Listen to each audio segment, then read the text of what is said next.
Praise be Jesus and Mary.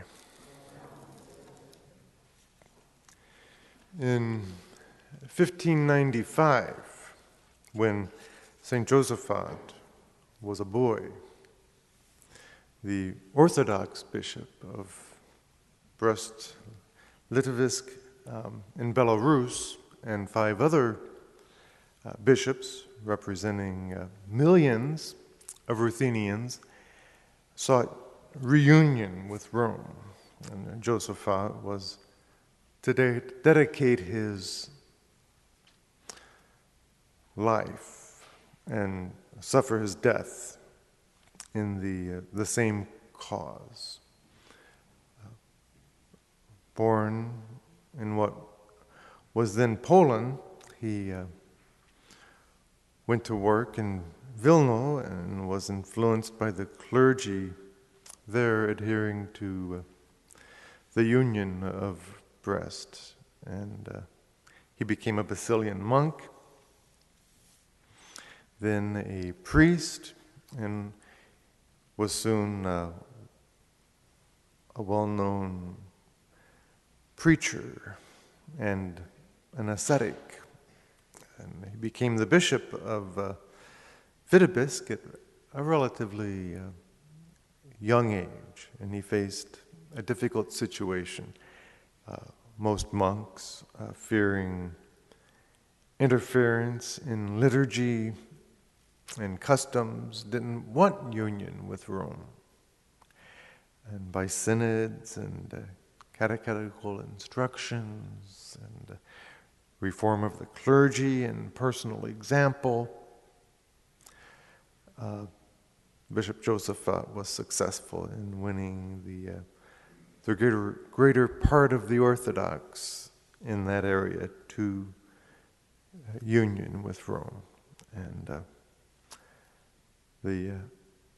unfortunately, the next year, a dissident hierarchy was set up, and his opponents spread the accusation that Josaphat had gone Latin, and that all his people would have to do the same.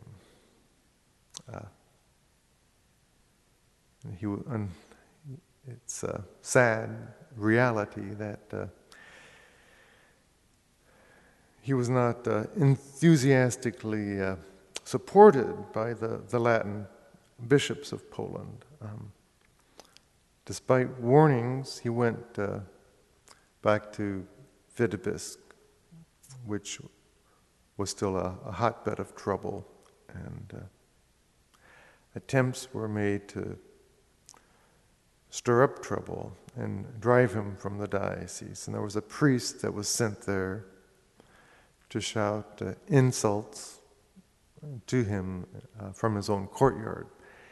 And when the bishop had him removed and shut up in his house, the opposition rang the town bell, and a mob assembled.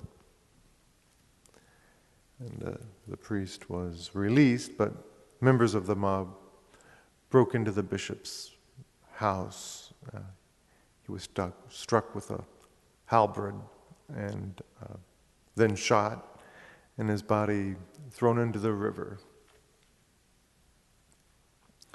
But his body was recovered after 5 days from the river and exposed for 9 days, constantly emitting a fragrance of roses and lilies. And the counselor of Pollock, where the body was returned, abandoned the schism merely by looking at the sight of the archbishop's beautiful countenance. And many of the guilty mob struck their breast and did likewise. The archbishop had gone gladly to his death, offering his life that the schism might end.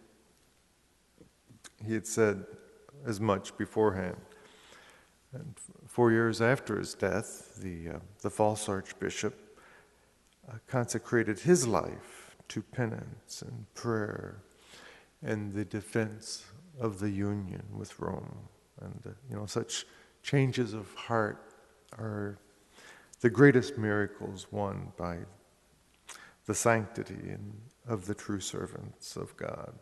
And about 5 years after St. Josaphat's martyrdom, his body was found intact, though the clothing had rotted away. Again, in 1637, he was still white and supple, and a beautiful silver reliquary was made for it with a life-size image of the reclining saint on top of it. And the body was again exposed intact in 1767, and it was eventually taken to the Basilica of St. Peter in Rome. Leo XIII canonized St. Josaphat in 1867. He was the first saint of the Eastern Church to be canonized by Rome. So we can pray to St. Josaphat for union, a continued prayer for union with not only the Orthodox, but